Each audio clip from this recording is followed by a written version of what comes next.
Welcome to FinTalk. Glad to be here. Today, we're really diving deep into the basics, the fundamentals of personal finance. Yeah, specifically thinking about you, the listener, maybe wanting to get a real grip on your money, build some security, but without feeling totally overwhelmed by it all. Exactly.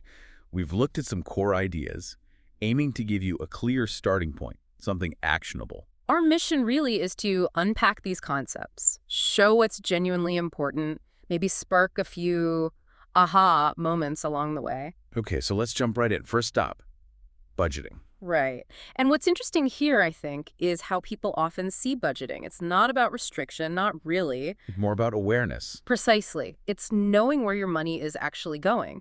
Mm. You can't really control your finances if you don't have that clear picture. Like steering a ship without knowing its position, yeah. Exactly that. So tracking your income, but also all the expenses, the big bills, sure, but also, the daily coffees, the little things. Those definitely add up faster than you think. And there are tools for this, right? Apps, spreadsheets. Loads of them, whatever works for you. The key is just understanding that cash flow.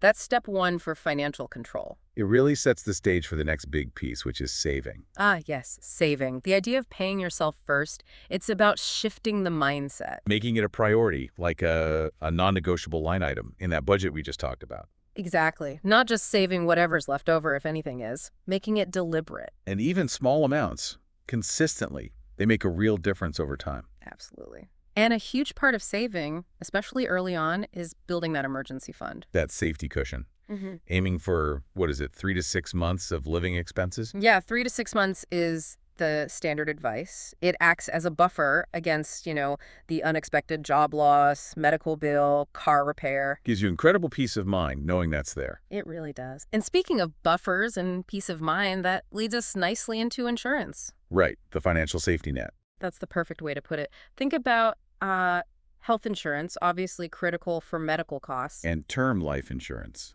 especially if you have dependents relying on your income. Yeah, those are sort of the big ones for most people. It's about protecting your financial well-being from those major unforeseen hits.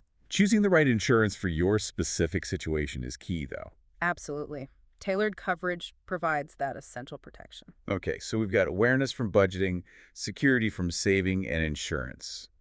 But what about things that actively work against you, like high-interest debt? Oh, yeah, that's a big one. High-interest debt can feel like you're running on a treadmill just paying interest without making real progress. It just drains your resources, doesn't it? Completely. So prioritizing paying that down is, hugely important. It frees up so much of your money.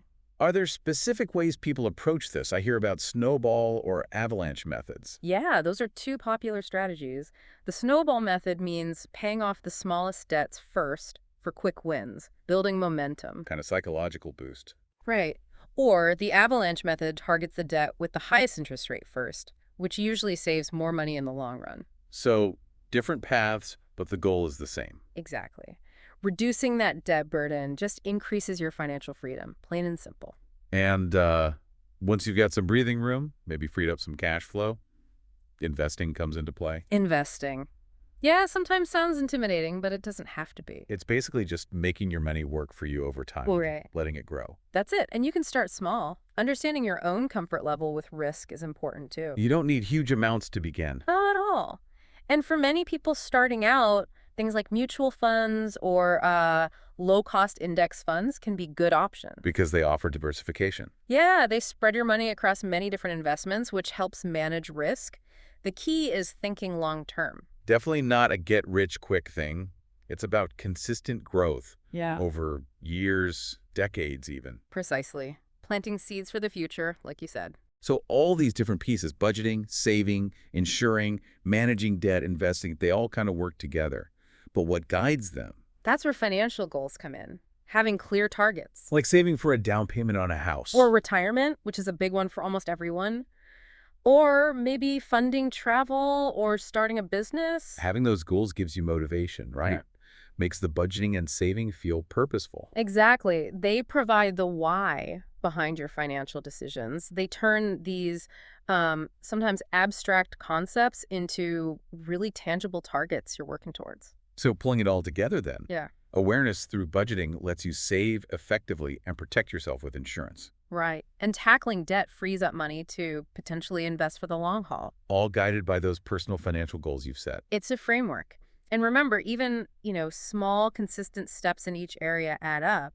It's about building those healthy financial habits over time. We really hope this deep dive into Personal Finance 101 has given you a solid foundation, maybe some clear steps you can take starting today. Remember, building financial security, it's definitely a journey, not a sprint. By focusing on these basics, staying consistent, you really will be on your way to achieving your financial dreams. It takes time, but it's achievable. Now, just something to think about as we wrap up.